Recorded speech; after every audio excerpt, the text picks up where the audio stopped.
কদরের রাত এটা কবে,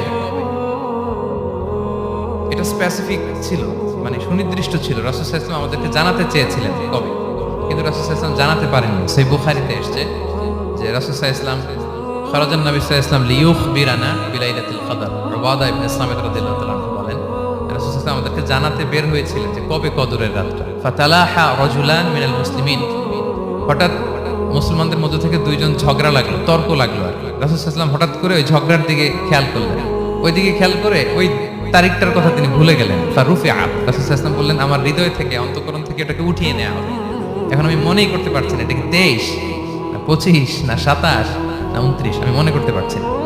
এজন্য রাসূল সাল্লাল্লাহু আলাইহি ওয়াসাল্লাম বলেছেন যে তবে আমি এতটুকু মনে করতে পারছি, ফালতামিসুহা ফিল আশরিল আওয়াখিরি ফিল বিত্রি, রমাদানের শেষ দশকের বেজর রাত্রিগুলোতে তোমরা কদর তালাশ করো।